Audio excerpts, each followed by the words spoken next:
में जब हम जाते हैं, तो हमको सजेस्ट किया जाता है कि आप इतनी एक्सरसाइज़ कर रहे हो और क्योंकि आप एक वेजिटेरियन हो, तो आपको प्रोटीन वेजिटेरियन डाइट में इतना नहीं मिलता है, तो आपको प्रोटीन पाउडर्स खाना चाहिए। मैंने ये भी सुना है कि प्रोटीन पाउडर्स अगर हम खाते हैं, कहीं न कहीं हमारी किडनीज़ को और लीवर को डैमेज करता है। बहुत ईज़ी लैंग्वेज में आपको समझाता हूँ।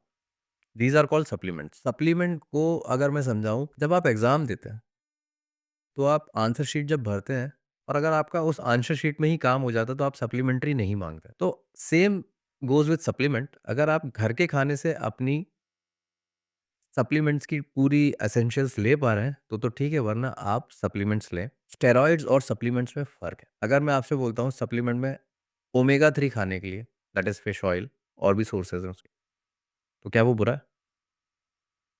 नहीं, विटामिन्स क्या वो बुरा है? तो स्टेरॉइड जो चीज़ें हैं, जो हार्मोन्स इंजेक्ट करके या हार्मोन्स हम अपने हिला के, वो उसको आम आदमी को उसकी ज़रूरत ही नहीं है। लेकिन आपको सप्लीमेंट की भी तब ज़रूरत है, जब आपकी बेसिक नीड घर से पूरी नहीं हो पा रही है।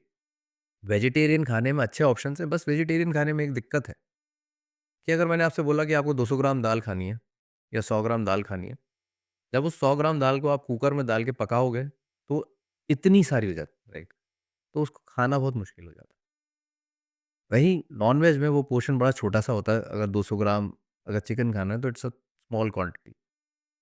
लेकिन वेज खाने से कोई ये नहीं कह सकता कि आप फिट नहीं रह सकते, आप सुपर फिट रह सकते हैं वेज खाने से। बस आप अपने वेज खाने को समझें, आपके पनीर में अच्छा प्रोटीन है, आपके चिकपीस में है, वेज में बहुत अच्छा ऑप्शंस है, बस वेज की क्वांटिटी के कारण आदमी थोड़ा घबराता है। बट फिर अगर protein powder as a supplement लेना ठीक है, तो फिर इससे फिर किडनीज़ और लिवर्स पे क्यों प्रॉब्लम आती है? किडनीज़ और लिवर में प्रॉब्लम आ रही है क्योंकि इसकी डुप्लीकेसी बहुत ज़्यादा है सर। प्रोटीन, व्हे प्रोटीन मठे से बना हुआ है, उसमें कोई बुराई नहीं, दूध से प्रोसेस्ड की हुई चीज़ है, कोई बुराई नहीं। लेकिन ये इंडस्ट्री इतनी बड़ी हो गई है और इस इंडस्ट्री में नेगेटिविटी, नेचुरल हटा के नकली बेच के पैसा कमाना। पहले क्या होता था, हम प्रोटीन इंपोर्ट करते थे। जब प्रोटीन इंपोर्ट करते थे तो उसके बड़े फेक प्रोडक्ट्स और बनने लगे उसके देखा-देखी। लेकिन अब इंडिया में इतनी रिसर्च एंड डेवलपमेंट हो गई है कि इंडिया में बहुत अच्छे प्रोटीन पाउडर्स इंडिया डेवलप कर रहा है। इंडिया में बहुत अच्छी मैन्युफैक्चरिंग हो रही है।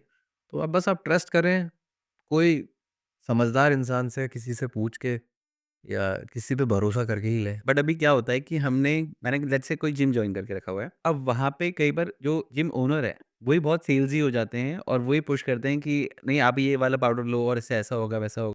अब मैं उसको ट्रस्ट तो नहीं करता हूँ क्योंकि मैंने उसको अभी-अभी जिम जॉइन किया है। बट मुझे लगता है कि क्योंकि ये इंडस्ट्री में इतने टाइम से है, इंडस्ट्री एक्सपर्ट है, तो मुझे इसकी बात मान लेनी चाहिए। और ऐसे केसेस भी आए हैं कि जहाँ पे जिम ओनर ने ही इसको रिकमेंड किया था जिम पाउडर को, वो प्रोटीन पाउडर को, और प्रोटीन पाउडर कंज़्यूम करने के बाद जो भी इंसान ने कंज़्यूम किया था उसकी डेथ हो गई। मैं यही कहना चाहता हूँ इस पे कि ट्रेनी और ट्रेनर के बीच में एक ट्रस्ट होना चाहिए, एक बॉन्ड होनी चाहिए, तब एक अच्छा रिज़ल्ट आता है। आप उसके बीच में अगर उसको मार्केटिंग और सेल्स और टारगेट ओरिएंटेड कर दोगे ना, तो इट्स वो आप जिम को या जिम ओनर को ये खुद समझना पड़ेगा कि वो एक गुरु है और वो एक स्कूल चला रहा है और जो उसके पास आया है, वो क्लाइंट नहीं है। जब वो जिम के दरवाजे में घुसता है, क्या कभी उसने इसको इस नज़र से देखा है कि मेंटली परेशान होगा, इमोशनली परेशान होगा, फिज़िकली परेशान होगा, ऑफ़िस में कुछ चल रहा होगा। आप जब तक वो बॉन्डिंग डेवलप नहीं करेंगे अपने शिष्य के साथ और उस तरह के रिलेशन में नहीं जाएँगे, तो आप कैसे समझेंगे कि उसको क्या खिलाना है, क्या कैसे रखना है? वो आदमी परेशान है, उसको पहले परेशानियाँ तो समझें आप। यहाँ पे भी कुछ जिम ऐसे हैं, मैं नाम नहीं लूँगा उनका, बट अच्छे रेप्यूटेड जिम्स हैं और बड़े जिम्स हैं और ट्रेनर्स के नाम पे सिर्फ़ 2 या 3 ट्रेनर्स हैं मैक्सिमम। और अगर आप सुबह पीक आवर्स में जाओ, जो कि सुबह 7-8 बजे वाला टाइम होता है, उस समय बहुत सारे लोग होते हैं। तो वो सिर्फ़ कैजुअली आपको बता देते हैं कि ये वाली एक्सरसाइज़ कर लो और वो फिर बाकी लोगों पे ध्यान देते रहते हैं। और कई बार ऐसा भी नहीं हो पाता कि वो आपको आके देख लें कि आप एक्सरसाइज़ सही पोस्चर में कर रहे हो या नहीं कर रहे हो। या फिर वो आपको जो खाना रिकमेंड कर देते हैं, तो वो ये भी नहीं बताते कि एज़ अ वेजिटेरियन आपको प्रोटीन कितनी क्वांटिटी में लेना है पर डे और ऐसे कौन-कौन से सोर्सेज़ हैं, घर के हिसाब से, कि आप उस प्रोटीन की क्वांटिटी को अपनी बॉडी में कवर अप कर पाओ। ऐसे में फिर कोई इंसान क्या करे?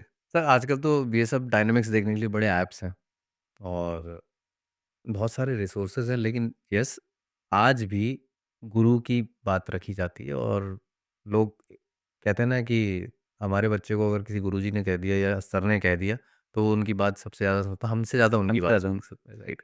तो ये हमारा कर्तव्य है एक्चुअली आप 101 मत करो, महीने में एक हफ्ते में आप एक ऐसा दिन रखो जब आप सबसे इंटरेक्ट कर सको। आप जब अपने क्लाइंट के साथ बॉन्डिंग इतनी अच्छी रखेंगे और कोशिश करेंगे कि ये अवेयरनेस आप सबको दें। सिर्फ पर्सनल ट्रेनिंग जिसको करा रहे हैं उसको नहीं, ये अवेयरनेस आप सबको दें। सबको ये पता होना चाहिए कि भाई एक बेसिक आदमी की ज़रूरत क्या है, एक बेसिक आदमी को कैसे एक्सरसाइज करनी है। अगर आप उसको टीच करोगे, उस पूरे कम्युनिटी को टीच करोगे, उस पॉपुलेशन को टीच करोगे तो ये सब परेशानियाँ कम होती जाएगी। आप इंडिविजुअल को मत बात करो। आप हमेशा बात करो कि आप सबको ऐसे देखो, अगर आपके जिम में 200 लोग आ रहे हैं, तो 200 लोग आपकी ज़िम्मेदारी है। आप उन 200 लोगों के बारे में बात करो।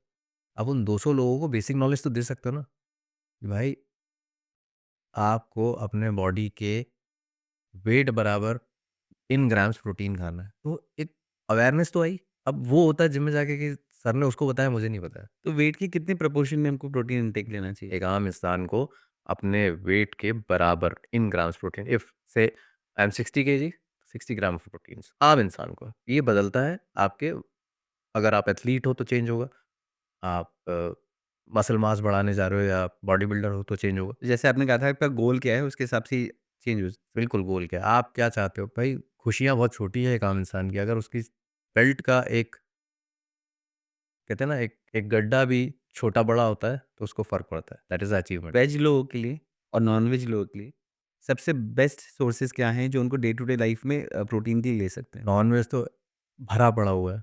नॉन-वेज में ऑप्शंस बहुत सारे हो जाते हैं। वेज में लोग अवेयर नहीं है, लेकिन वेज में भी ऑप्शंस बहुत ज़्यादा है। हम बचपन से खाते आ रहे हैं दाल-रोटी, that is the best combination of carbohydrate and protein, ठीक है? हमारी अगर आप इंडियन थाली की बात करोगे, तो it's a very good combination and distribution of protein, carbohydrates, fibre. हमेशा देखें आप, खाँचे ऐसे बने होते थे। दाल है, मैंडेटरी होती थी ये दाल। पनीर की सब्ज़ी, 2 प्रोटीन के रेशियोज़ होते थे। रोटी या चावल, दैट इज़ कार्बोहाइड्रेट, और सैलेड मैंडेटरी होता था। और उसके साथ आपको छाछ पीनी होती थी। बेस्ट कॉम्बिनेशन है, किसी ने नहीं सिखाया, सदियों से चला हुआ आ रहा है और आज हम यही बता रहे हैं। यही करना है सर, बेसिक, कोई रॉकेट साइंस नया नहीं आया है। बट डॉक्टर्स अभी आजकल बोल रहे हैं कि रोटी अवॉइड करो, स्पेशली व्हीट अवॉइड करो क्योंकि उससे एकदम शुगर लेवल आपका बॉडी में बढ़ जाता है और आपकी शुगर भाई में मतलब होने के चांसेस बढ़ जाते हैं रोटी खाने से।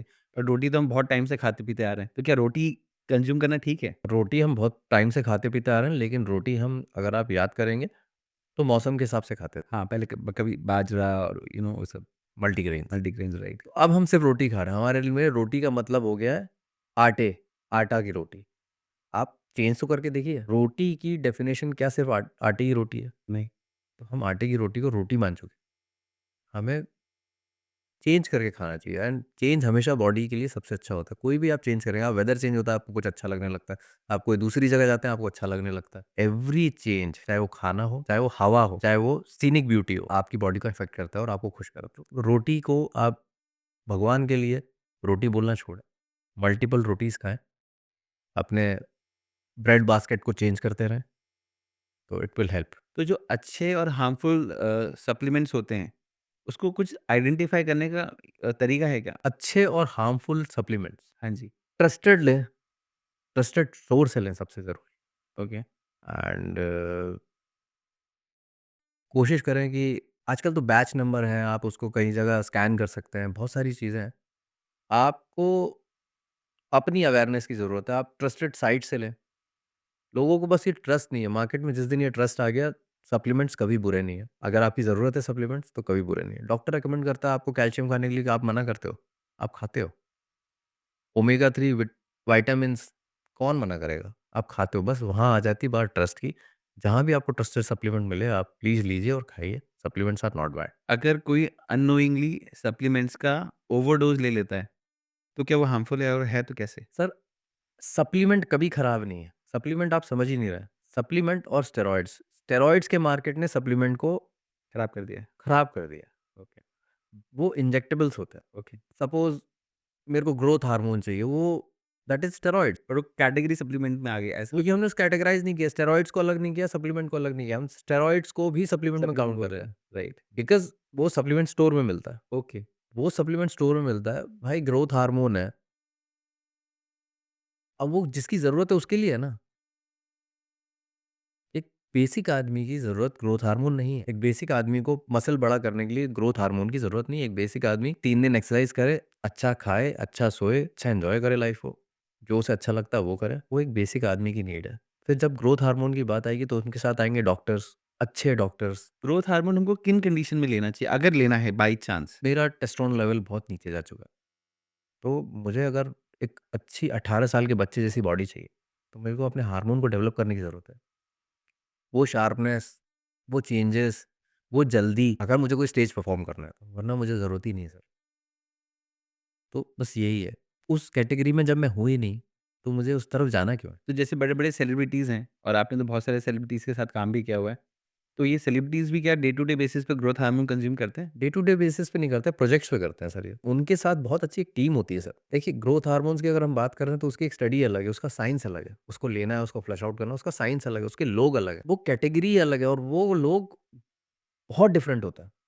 आम आदमी के लिए सब बातें ही नहीं है। ये तरफ ही नहीं है, मतलब अगर आप बोलो कि ग्रोथ हार्मोन इस तरफ जाना ही नहीं है। हमें तो रोज़ जैसे दाल-रोटी खा रहे हैं, दाल-रोटी से हमारा प्रोटीन वैल्यू नहीं हो रहा है, तो हाँ, हम 1 स्कूप प्रोटीन ले लेते हैं। वो स्कूप हमें बहुत जल्दी हेल्प करता है कि 25 ग्राम, 24 ग्राम प्रोटीन एक बार में हमारी बॉडी में चले आता है। तो अगर मैं 60 किलो का हूँ, तो मुझे 60 ग्राम लेना है। अगर मैंने 1 स्कूप ले लिया, तो मेरी बाकी जर्नी वो स्कूप से पूरी नहीं होगी, फिर मुझे वो घर के खाने से करनी है। सप्लीमेंट जो है, वो एक हेल्प है। अगर आपने 60 ग्राम घर से पूरा कर लिया, तो आपको उस हेल्प की ज़रूरत नहीं। तो इन अ वे हमको ग्रोथ हार्मोन्स की ज़रूरत नहीं है। बिल्कुल नहीं। अगर कभी ज़रूरत है, तो हमको एक प्रोफ़ेशनल्स की गाइडेंस में ही उसको कंज़्यूम करना चाहिए। बिल्कुल, बिल्कुल सर, आपको उसके लिए एक प्रोफ़ेशनल चाहिए, एजुकेटेड टीम चाहिए, लिटरेट हो जो इस बारे में अच्छे से जानता हो, जो उसको फ्लश आउट करना भी जानता हो, डालने के सिवा। वो एक अलग ही सर ज़ोन है, वो एक अलग ही साइंस है, उसमें आम इंसान को जाने की ज़रूरत नहीं। आम इंसान जो करता आया है ना, बस उसी को अच्छे से करता चला। दोपहर का खाना खाता था, 2 टाइम खाना खाता था, अच्छे से खाता था, मेहनत करता था, दौड़ता-भागता था, खुशी से सो जाता था। आज भी वही करना है।